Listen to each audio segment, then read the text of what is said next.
Hello everyone, good to share with you again after another few months gap. It's the spring vernal equinox today, the Stara in the Celtic calendar. That balance of yin and yang with the curly S in the middle. I imagine like a dragon with that wood energy that's connected to spring as well. So my last Daoshu diary, we had the great news that China was opening up in 2023. And since then, the 12 of us who are going to Wudang have booked our flight tickets, have booked our school fees with Bing Shifu, and so we're going. As we'd all hoped, China's continued to open up all its visa options.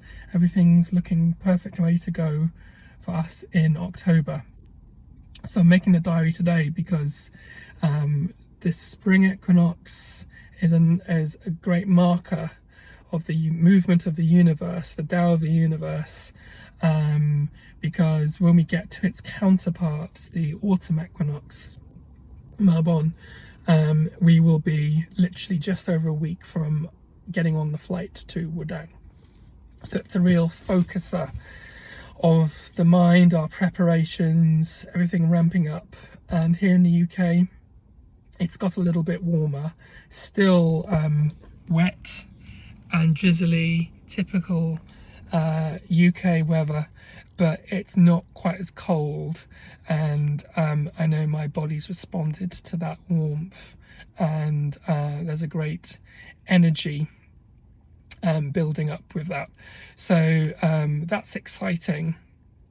Feel my body's ready for more as well. I was having a conversation with my students about this idea of yin investment to let yang flourish. And I suppose what we don't want to do is yang pushing to more yang. This idea of push till a point of brittleness and breakage. That story from Zhuangzi of the fir tree versus the bamboo. The fir tree is big and strong but rigid, and the bamboo seems to be so much lesser than a fir tree, but when the winter snows fall and rest on the branches of both, the weight of the snow breaks the rigid fir tree, whereas the bamboo just bends under the weight of the snow and waits until spring for the snow to melt and thaw away, and it bounces back up. And I think we're at this point in the year where we're letting that yang emerge, that kind of energy, the wood energy of everything growing again, rising up.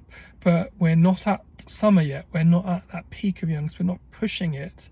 And you know, yin on the other hand is something that we still nurture. Yin as a receptive energy, isn't it? So for me, that's investing in yoga and massage for my body as self-care, so that when it's good to go, when I need it for, say, gong fu forms and drills and push my body hard in the right setting, it's ready to express that from all the care I'm giving it, and the softness and the slowing and the yielding. I'm kind of investing and acting through that yin principle to let the yang emerge. And that yang energy for me is something that it's that universal energy, opening all the gates so energy flows through me, and it feels like that just builds and builds and builds and sustains itself when I've approached it in that way, through nurturing the yin, nurturing my body, being kind to my body, opening everything up, and everything flows through me. And that stuff that flows through you is much bigger than me. That's something that comes through me and goes back out again, and that feels like that can go on forever. And I get a sense the more and more I train, that feeling only builds and builds and builds across a lifetime of practice. So that's investing in yin, nourishing yin to let yang express itself and yang come out in its own way, in its own time as we merge, as things warm up, as things wake up towards summer.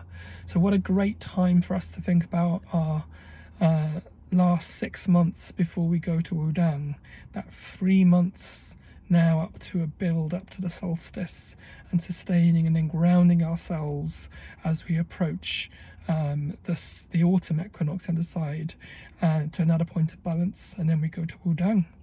I shall keep you all informed about our progress. Take care everyone, bye bye.